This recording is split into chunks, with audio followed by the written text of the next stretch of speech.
नमस्कार दोस्तों, आपका स्वागत है हमारे चैनल हिंदी साहित्य अड्डा पर। आप हमारे चैनल पर नए हैं तो चैनल को लाइक, शेयर और सब्सक्राइब करना बिल्कुल न भूलें। आज मैं पढ़ रहा हूँ ज्ञानरंजन की प्रसिद्ध कहानी पिता। तो चलिए चलते हैं बिना किसी विलंब के कहानी की ओर। उसने अपने बिस्तरे का अंदाज लेने के लिए मात्र आध पल को बिजली जलाई। बिस्तरे फर्श पर बिछे हुए थे।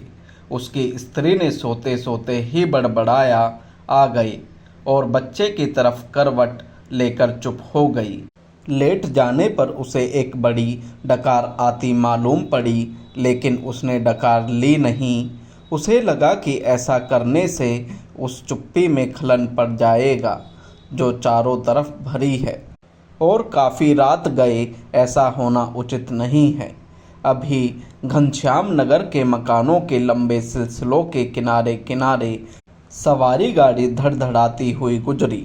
थोड़ी देर तक एक बहुत साफ भागता हुआ शोर होता रहा। सर्दियों में जब यह गाड़ी गुजरती है तब लोग एक पहर की खासी नींद ले चुके होते हैं। गर्मियों में 11:30 का कोई विशेष मतलब नहीं होता। यूँ उसके घर में सभी जल्दी सोया करते, जल्दी खाया और जल्दी उठा करते हैं। आज बेहद गर्मी है। रास्ते भर उसे जितने लोग मिले उन सब ने उससे गर्म और बेचैन कर देने वाले मौसम की ही बात की। कपड़ों की फजीहत हो गई, बदहवासी, चिपचिपाहट और थकान है। अभी जब सवारी गाड़ी शोर करते हुए गुजरी तो उसे ऐसा नहीं लगा कि नींद लगते लगते टूट गई हो, जैसा जाड़ों में प्रायः लगता है, बल्कि यूँ लगा कि अगर सोने की चेष्टा शुरू नहीं की गई तो सचमुच देर हो जाएगी। उसने जम्हाई ली। पंखे की हवा बहुत गर्म थी और वह बहुत पुराना होने की वजह से चिड़ाती सी आवाज़ भी कर रहा है।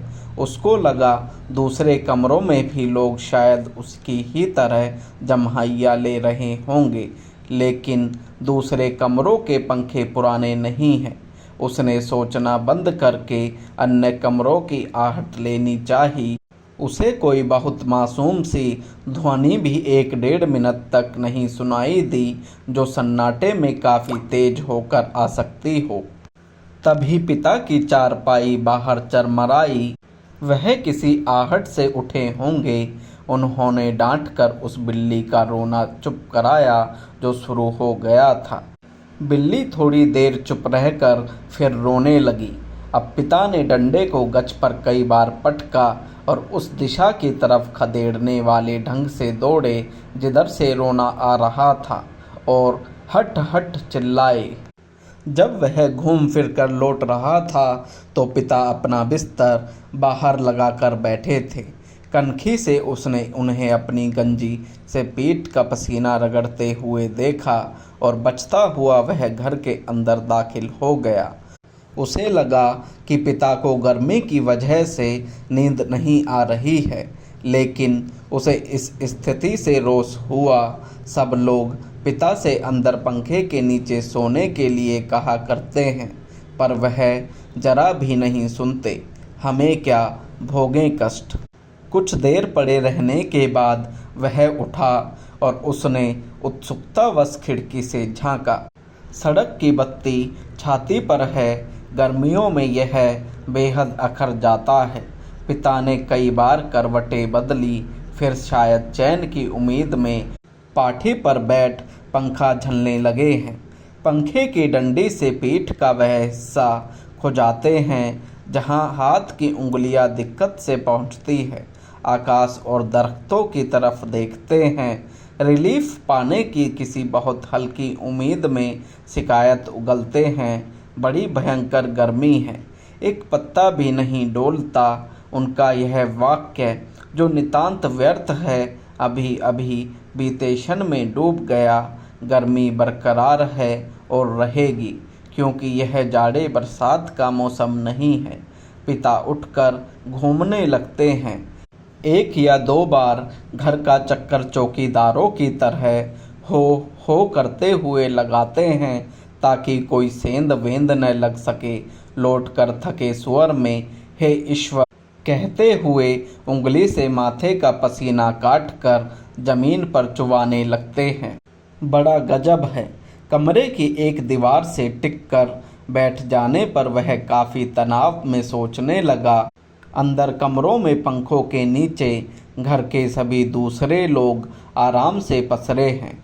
इस साल जो पेडिस्टल खरीदा गया है वह आंगन में दादी अम्मा के लिए लगता है।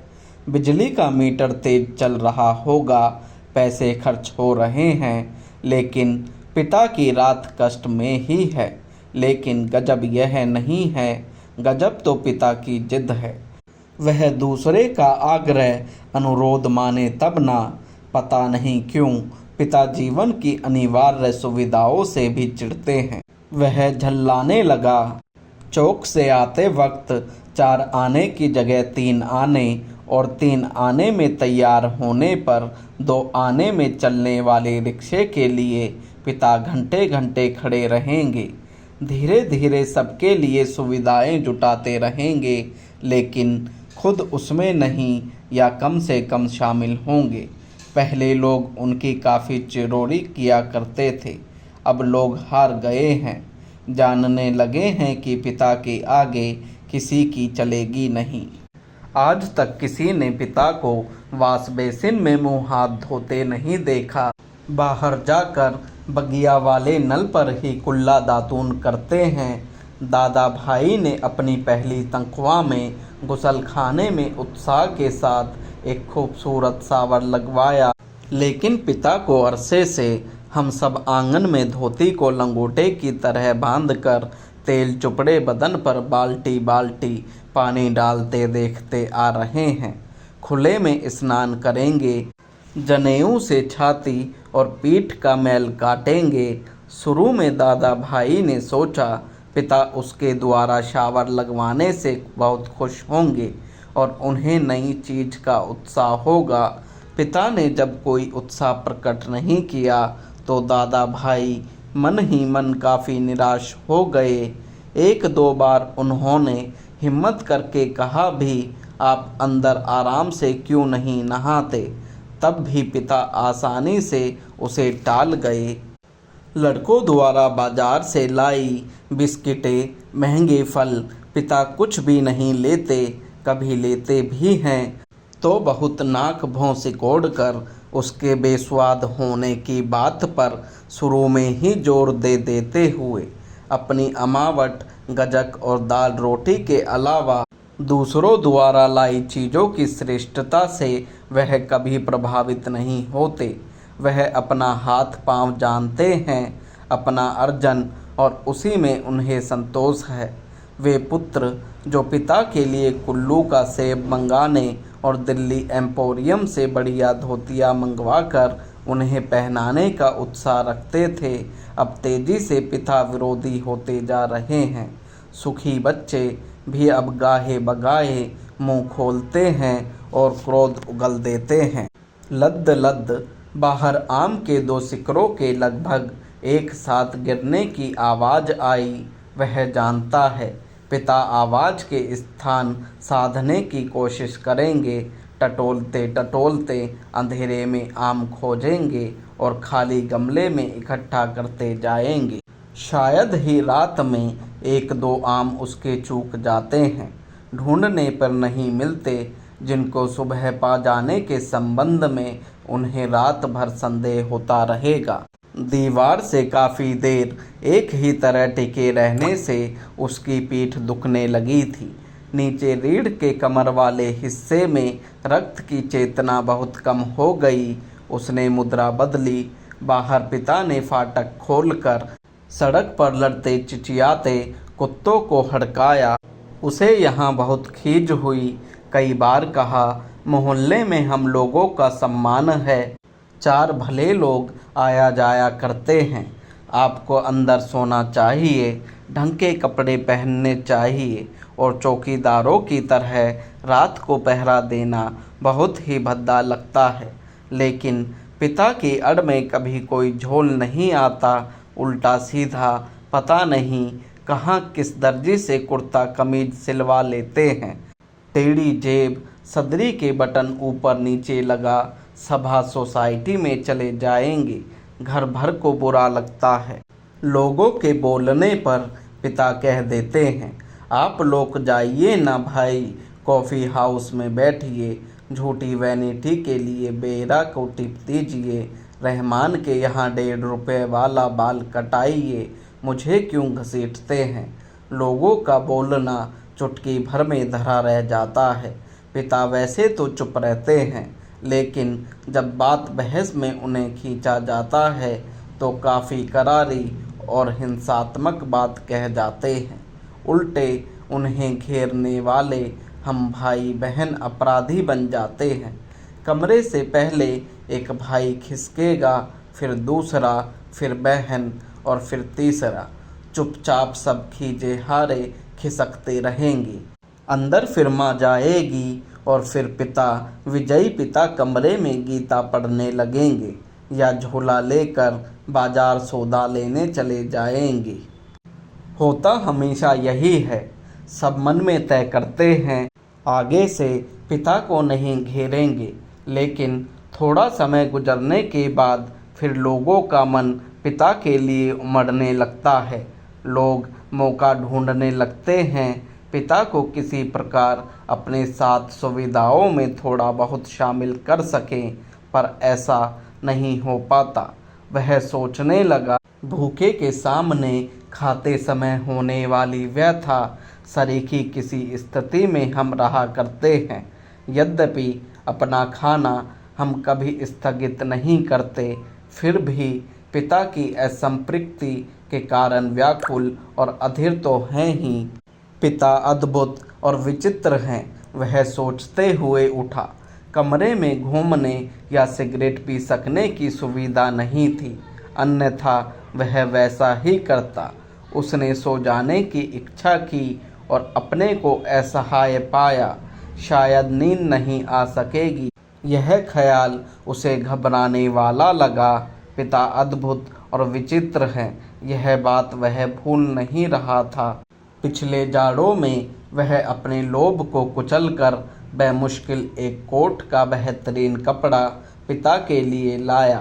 पहले तो वह उसे लेने को तैयार नहीं हुए, लेकिन माँ के काफ़ी घुड़कने फुड़कने से राजी हो गए और उसी खुलदाबाद के किसी लपटू दर्जी के यहाँ सिलाने चल दिए। सुधीर ने कहा, कपड़ा कीमती है, चलिए एक अच्छी जगह में आपका नाप दिलवा दूँ, वह ठीक सिएगा, मेरा परिचित भी है। इस बात पर पिता ने काफ़ी हिकारत उगली। वह चिढ़ उठे, मैं सबको जानता हूँ, वही म्युनिसिपल मार्केट के छोटे मोटे दर्जियों से काम कराते और अपना लेबल लगा लेते हैं। साहब लोग, मैंने कलकत्ते के हॉल एंडरसन के सिले कोट पहने हैं। अपने ज़माने में जिनके यहाँ अच्छे खासे यूरोपियन लोग कपड़े सिलवाते थे, ये फैशन वैशन जिसके आगे आप लोग चक्कर लगाया करते हैं, उसके आगे पाँव की धूल है। मुझे व्यर्थ पैसा नहीं खर्च करना है। कितना परस्पर विरोधी तर्क किया पिता ने। ऐसा वह अपनी जिद को सर्वोपरि रखने के लिए किया करते हैं। फिर सुधीर ने भी कपड़ा छोड़ दिया। जहाँ चाहिए सिलवाइए या भाड़ में झोंक आइए, हमें क्या, वह धीमे धीमे बुदबुदाया। पिता बाहर अकबका कर उठ पड़े। शायद थोड़ी देर पहले जो आम बगीचे में गिरा था, उसकी आवाज़ जैसे अब सुनाई पड़ी हो। वह खिड़की के बाहर देखने लगा। किंचित टिका टिका सा, पीठ के पसीने से बनियान चिपक गई थी। बेहद घुटती हुई गर्मी मन उसका मथा जाता था। बीवी पड़ी आराम से सो रही है, इसे कुछ पता नहीं, शायद पिता की खाट खाली थी। वह गिरा आम टटोलने के लिए बगिया में घुसे होंगे। पिता कितने विचित्र हैं। लंबे समय से वह केवल 2 ही ग्रंथ पढ़ते आ रहे हैं, यंत्रवत नियमवत रामायण और गीता। लंबे 35 वर्षों तक अखंड केवल रामायण और गीता। उसके पहले युवा काल में जो कुछ जितना कुछ पढ़ा हो उन्होंने उसे कभी भयावह, कभी सम्मानजनक और कभी झूठ लगता। यह देख सोचकर कि कोई व्यक्ति केवल 2 पुस्तकों में जिंदगी के 35 वर्ष काट सकता है और कैसे काट लेता है। तभी उसका बच्चा कुनमुना कर रोने लगा। उसने तपाक से खिड़की छोड़ी और अपने बिस्तर पर झूठ मूठ सो गया। ऐसा न हो कि देवा बच्चे के रोने से उठ पड़े और उसे संदिग्ध अवस्था में देख बहुत से बेकार प्रश्नों द्वारा हलकान करना शुरू कर दे। देवा बच्चे के मुंह में स्तन दे पहले ही सी बेखबर हो गई। वह खुद बिस्तरे पर सोता मालूम पड़कर भी जागता रहा। स्तन चूसने की चप चप आवाज़ आती रही और थोड़ी देर बाद बंद हो गई। उसने तय किया कि वह देवा के बारे में ही कुछ सोचे अथवा उसके शरीर को छूता रहे। उसने देवा के कोल्हे पर हाथ रख दिया, लेकिन उसे तनिक भी उत्तेजना अपने अंदर महसूस नहीं हुई। उसने थोड़ी देर उत्तेजना की प्रतीक्षा की। अपनी इस हरकत से ऊब होने लगी और मन भी लांछित करने लगा। बाहर पिता सो या जाग रहे हैं, जैसा भी हो वह बड़े जबरदस्त हैं। इस समय बाहर रहकर भारी होते जा रहे हैं। घर के अंदरूनी हिस्सों में लोग आराम से या कम आराम से किसी तरह सो गए होंगे। वह विषादग्रस्त हुआ और अनुभव करने लगा, हमारे समाज में बड़े बूढ़े लोग जैसे बहू बेटियों के निजी जीवन को स्वच्छंद रहने देने के लिए अपना अधिकांश समय बाहर व्यतीत किया करते हैं। क्या पिता ने भी वैसा ही करना तो नहीं शुरू कर दिया है? उसे पिता के बूढ़ेपन का ख्याल आने पर सिहरन हुई। फिर उसने दृढ़ता से सोचा, पिता अभी बूढ़े नहीं हुए हैं, उन्हें प्रतिक्षण हमारे साथ साथ जीवित रहना चाहिए। भरसक पुरानी जीवन व्यवस्था कितनी कठोर थी। उसके मस्तिष्क में एक बिछाव आ गया। विषाद सर्वोपरि था। उसे आंखों में हल्का जल लगने लगा। अगर कोई शीत युद्ध न होता पिता और पुत्रों के बीच, तो वह उन्हें जबरन खींच के नीचे लाकर सुला देता। लेकिन उसे लगा कि उसका युवापन एक प्रतिष्ठा की जिद कहीं चुराए बैठा है। वह इस प्रतिष्ठा के आगे कभी बहुत मजबूर, कभी कमज़ोर हो जाता है और उसे भुगत भी रहा है। दरअसल उसका जी अक्सर चिल्ला उठने को हुआ है, पिता तुम हमारा निषेध करते हो, तुम ढोंगी हो, अहंकारी, ब्रज अहंकारी। लेकिन वह कभी चिल्लाया नहीं। उसका चिल्ला सकना मुमकिन भी नहीं था। वह अनुभव करता था उसके सामने जिंदगी पड़ी है और पिता पर इस तरह चिल्लाने से उसका नुकसान हो सकता है। उसको लगा पिता लगातार विजयी है, कठोर हैं तो क्या, उन्होंने पुत्रों के सामने अपने को कभी पसारा नहीं। लगता है दीवारों पर भी पसीना चूचूहा आया है। खुद को छुरा भोंक देने या दीवार पर सिर पटकने या सोती बीवी के साथ पाशविक हो जाने का ढोंग सोचने के बाद भी गर्मी की बेचैनी नहीं कटी। उसने ईश्वर को बुदबुदाना चाहा, लेकिन वैसा नहीं किया। केवल हल्के हल्के हाथ के पंजों से सिर के बालों को दबोचकर वह रह गया। मौसम की गर्मी से कहीं अधिक प्रबल पिता हैं। उसके सामने एक घटना मजबूती से टंग गई। उसने घटना को मन में दोहराया। वायुसेना में नौकरी करने वाला उसका कप्तान भाई बहन की यूनिवर्सिटी के खर्चे के लिए 10 वर्ष तक 50 रुपये महीना भेजता रहा था। एक बार अकस्मात कप्तान भाई होली अवकाश मनाने घर आ गया।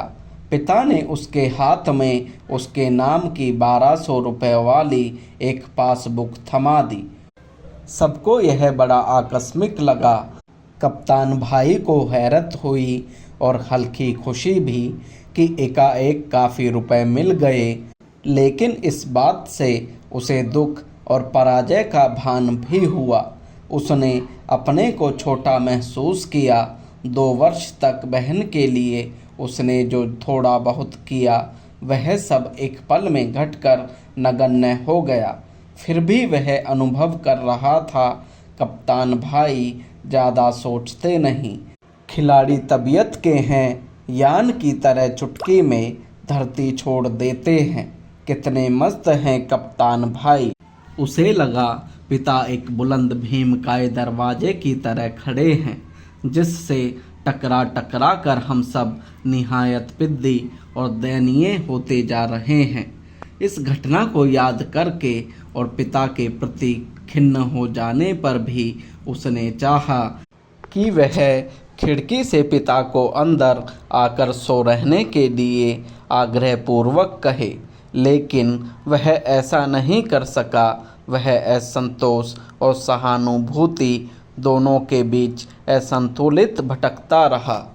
न लोको सेट से उठते इंजनों की सटिंग ध्वनि, न कंक्रीट के ग्रैंड ट्रंक पर से होकर आती धुमनगंज की ओर इक्के दुक्के लौटते इक्को के घोड़ों की टापे, न झगड़ते कुत्तों की भौंक भांक। बस कहीं उल्लू एक गति, एक वजन और विभत्सता में बोल रहा है। रात्रि में शहर का आभास कुछ पलों के लिए मरसा गया है। उसको उम्मीद हुई कि किसी भी समय दूर या पास से कोई आवाज़ अकस्मात उठ आएगी, घड़ी टनटना जाएगी या किसी दौड़ती हुई ट्रक का तेज लंबा हॉर्न बज उठेगा और शहर का मरा हुआ आभास पुनः जीवित हो जाएगा। पूरा शहर कभी नहीं सोता या मरता। बहुत से सोते हुए जान पड़ने वाले भी संक्षिप्त ध्वनियों के साथ या लगभग ध्वनिहीनता के बीच जगे होते हैं। रात काफ़ी बीत चुकी है और इस समय यह सब सोचना सिवाय सोने के कितना निरर्थक है। शायद पिता ऊँघ गए हैं। करवट बदलने से उत्पन्न होने वाली खाट की चरमराहट, आम टटोलते समय सूखी अधसूखी पत्तियों के कुचलने की आवाज़, लाठी की पटक, मकान के फेरे के वक्त की खास खसार, कुत्ते बिल्लियों को हड़काना, कुछ सुन नहीं पड़ रहा है। इस विचार से कि पिता सो गए होंगे उसे परम शांति मिली और लगा कि अब वह भी सो सकेगा। शीघ्र नींद के लिए उसने टकटकी बांधकर पंखे की तरफ देखना शुरू किया। गर्म हवा के बावजूद दिन भर की व्यर्थ थकान और सोच विचार से पस्त हो जाने की वजह से वह नींद में चित्त हो गया। थोड़े समय उपरांत वह एकाएक उचक कर उठ बैठा। उसने चारों तरफ कुछ देख पाने के लिए कुछ क्षणों तक गड़े हुए अंधेरे को घूरा। हुआ यह कि उसे शरीर में एकाएक बहुत गर्मी सी लगी थी और अजीब सी सरसराहट हुई। शायद पसीने से भीगी टांग पत्नी के बदन से छू गई थी। मुंह में बुरा सा स्वाद भर आया था। किसी बुरी बीमारी के कारण अक्सर ऐसा हो जाया करता है। उठकर उसने 2-3 कुल्ले किए और ढेर सारा ठंडा पानी पिया। इतना सब कुछ वह अधनींद में ही करता रहा। आंगन से पानी पीकर लौटते समय उसने इत्मीनान के लिए खिड़की के बाहर देखा। अब तक नींद जो थोड़ी बहुत थी काफुर हो गई। पिता सो नहीं गए हैं अथवा कुछ सोकर पुनः जागे हुए हैं, पता नहीं। अभी ही उन्होंने हे राम तू ही सहारा है कहकर जम्हाई ली है।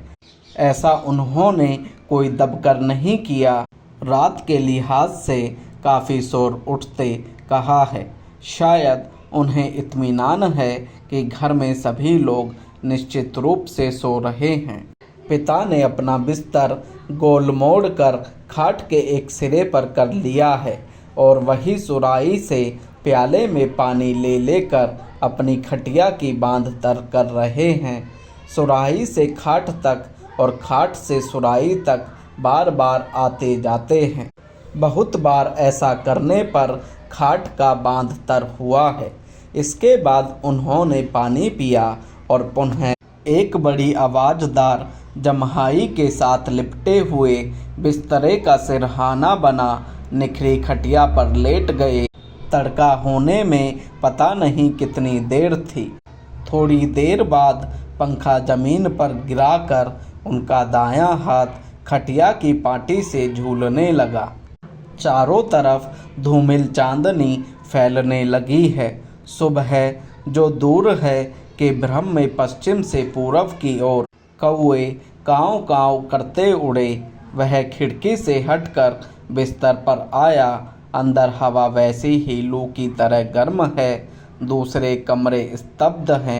पता नहीं बाहर भी उमस और बेचैनी होगी। वह जागते हुए सोचने लगा, अब पिता निश्चित रूप से सो गए हैं शायद।